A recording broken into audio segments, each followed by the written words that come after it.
ازيكم؟ معاكم ادري مع نفس الترنجة بتاعت عنق الزجاجة، خليكم فاكرين. يلا بينا على الجزء الثاني من اللقاءات التي حصلت وحدثت بعد انهيار المنتخب. المهم، اللقاء الاولاني اتكلمنا فيه عن الكابتن حلمي طولون تريقله مع مدحت شلبي. اللقاء الثاني هنتكلم على اللقاء بتاع كابتن محسن صالح مع احمد شوبير في اللقاء بتاعه. في البداية كده نحب نقول نعرف الناس ان كابتن محسن صالح شغال في اللجنة الفنية اللي مش عارف بتعمل ايه في المنتخب. هنتكلم في الحتة دي قدام. مع مين بقى في الليلة دي؟ كابتن محسن صالح، كابتن علي ابو جريشة، كابتن حلمي طولون، كابتن حسن فريد، كابتن احمد حسن، كابتن عبد الظاهر السقا، كابتن حسن شحاتة ربنا يديه الصحة يا رب، كابتن محمد عمر، وكابتن عصام الحضري، بالاضافة الى هم دول الاساسيين اللي في اللجنة الخزعبلية الفنية، او اللي أنا نفسي اعرف بتعمل ايه. المهم يعني، في بدايه الكلام كابتن احمد شوبير قال له ايه رايك المغرب ومش المغرب واسباب ومش الاسباب.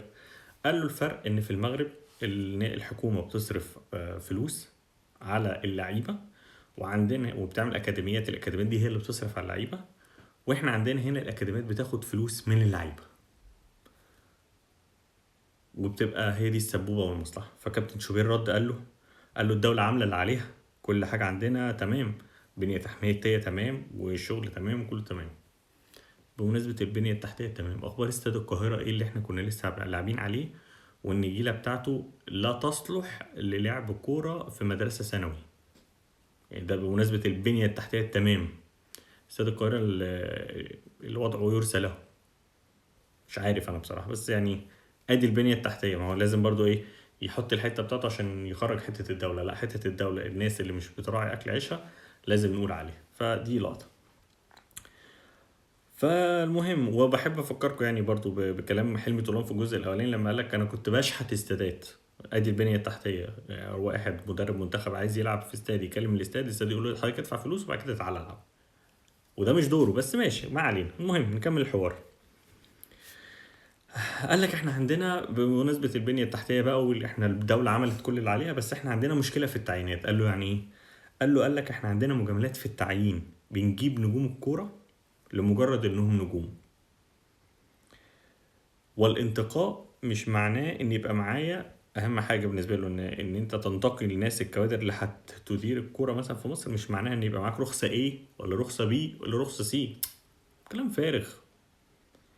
معايير الانتقاء ايه هي بقى عند كابتن محسن صالح؟ معايير الانتقاء بناء على الايه، معايير عمليه، معايير علميه، معايير علميه، معايير شخصيه، والتاريخ والموهبه. موهبه، تاريخ، شخصيه. ده نجم كره قدم خلاص. هو نجم، بدام نجم كان موهوب، ولا كمان بنجيب ناس ملهاش اي نجوميه ولا ليها دور في الكره المصريه وبنعين؟ ما ده كارثه. الكلام ده اللي بيتقال في حد ذاته كارثه. قال لك بالاضافه الى ان الوسائط دخلت اي حد يلعب كوره، اي حد معاه قرش شايف في ابنه ده محمد صلاح الجاي، فندفع فلوس للمديرين الفنيين اللي في الاكاديميات، فهم يختاروا العيال اللي ما بتعرفش تلعب. لكن اي حد معهوش فلوس وموهوب وممكن يطلع منه حاجه، ما حدش بيشوفه اصلا. ده كوارث. اللي بيتقال ده كوارث. ده واحد المفروض ان هو قال لك على حد كلامه، يعني قال لك احنا جايين، يعني هنيجي للحته دي بعدين. المهم يعني، قال لك احنا جينا مسكنا بقى بمناسبه القصه بتاعت هم بيعملوا ايه. كابتن احمد شوبير بيقول له انتوا كاداره عملتوا ايه للمنتخبات؟ قال له احنا لما جينا احنا مالناش دعوه بالمنتخب الاول، كان في حسام ماسكه، ومنتخب اسامه نبيه كان هو اللي ماسك، ومنتخب احمد الكاس كان هو اللي ماسك. فما كانش لينا دور، بالرغم ان دي مش المعايير اللي احنا كنا عايزينها للمنتخبات، بس احنا ما كانش لينا دور. وقلنا خلاص الناس دي لما تخلص البطولات اللي هم فيها نبقى نشوف هنعين مين ولا نعمل ايه بقى في الحاجات دي. طب انتوا دوركم الاساسي ايه؟ قال له احنا دورنا الاساسي بعيدا عن المنتخب الاول، المنتخبات الاولى ملناش علاقه بيها اصلا، ده مش دورنا. امال انتوا كمنظومه فنيه دوركم ايه؟ تاسسوا اللي تحت يعني بس؟ تمام. فين الحاجات اللي انتوا قدمتوها عشان الاساس يبقى صح؟ وكل شويه يقول لك انا قلت وكان عندي الشجاعه ان انا اقول للمجلس ان احنا نقعد نتكلم ونقدم، ممكن نقدم استقاله، بالرغم ان احنا ملناش علاقه بالموضوع. السبوبه تحكم يا جدعان. المهم، فده بالنسبه للمنتخبات. قال لك احنا ملناش علاقه. قال لك ما كانش احنا كمان مع ده كله بقى، قال لك احنا ما كانش بالحرف كده، ما كانش عندنا اي اخبار عن المشاركه بالبطوله العربيه. وكابتن هاني ابو ريده تحس كده ان هم كانوا قاعدين في الاوضه، كابتن هاني ابو ريده ده فتح الباب: بكره عندكم بطوله عربيه، اعملوا حسابكم ان انتوا داخلين. بس فقال لك كابتن هاني ابو ريده قال لك لازم نشارك، وان المشكله بالنسبه لهم يعني هو كان المفروض يشارك بالمنتخب الاول، بس المشكله ان كابتن حسام حسن مش عايز يشارك بالمنتخب الاول. ما هو بالكيف بقى، ما احنا شغالينها بالكيف، احنا شغالينها بالكيف. انا عايز العب بالمنتخب بتاعي اروح، مش عايز لا روحوا انتوا تتصرفوا بعيد عني وما توجعوليش دماغي. طب ما كارلس كيروش كان موجود قوام المنتخب الاولاني، وده اللي احنا اتكلمنا فيه، وهو ده فرق العقل. ساب المنتخب الاساسي بتاعه، راح جاب اللعيبه اللي هو كان عايز يجربها، وراح بيها المنتخب البطوله العربيه. ما وصلناش فيها الحاجه، بس جرب لعيبه، شاف لعيبه، عينه جابت لعيبه. انما كابتن حسام مش عايز حد يقول له ده انت اخفقت هناك، ويبتدي بقى الكلام يزيد عليه. هو عايز يمسك افريقيا ويروح كاس العالم، لان هو بقى متخوف من كاس العالم عشان الناس اللي بدات تطلع من قلب الاتحاد وبتسرب اخبار ان هم تعاقدوا مع كارلس كيروش يبقى مدير فني للمنتخب الوطني او مدير اداري في الاتحاد، حاجه كده يعني.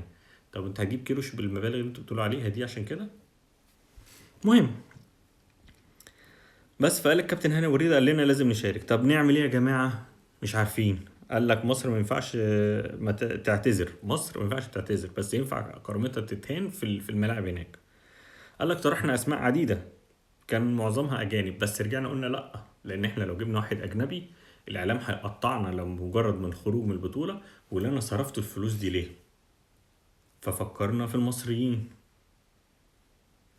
لا حول ولا قوه الا بالله. طيب قعدنا نفكر في اسماء بس قلنا كل الاسماء مشغوله، فنعمل ايه نعمل ايه مش عارفين. وبعد كده فكرنا هو اللي هيجي هياخد كام. والاسماء اهم اسمين اتطرحوا كان كابتن طلعت يوسف وكابتن حسام البدري.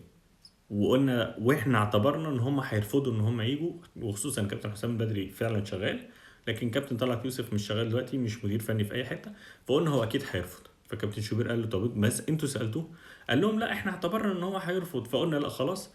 ومره واحده لقينا كابتن هاني ابو ريده بيقول لنا خلاص انا حليت الموضوع، كابتن حلمي طولون هو اللي هيمسك المنتخب ومعاه احمد حسن وعصام الحضري. ده كلام؟ ده كلام يا جدعان؟ بس نيجي بقى لايه، للقطه اللي بعد كده. قال لك احنا مش جايين للمنتخب الاول، وقعد ياكد احنا ما كناش جايين للمنتخب الاول، احنا مالناش علاقه بالمنتخب الاول. آه قال لك احنا دورنا استشاري، بس دورنا استشاري. فكابتن شوبير قال له طب لما كابتن هاني دخل وقال لكم على قصه حلمي طولون والناس اللي معاه، ليه ما قلتلوش ان ده ما ينفعش وان ده هيضر مصلحه المنتخب الاول، لان مفيش علاقه ما بينه وما بين كابتن حسام.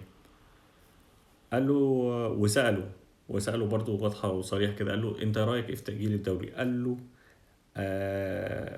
ان الموضوع كان سهل يتحل لو ابراهيم حسن كلم احمد حسن عشان يتناقشوا، بس ولا واحد فيهم غلب المصلحة الوطنية على مصلحته الشخصية، كل واحد كان كبره اعلى من الليلة دي كلها. و احنا محتاجين فيديو كمان، هنحتاج فيديو كمان لان لسه الليلة طويلة. استنوا الجزء الثالث لو حابين.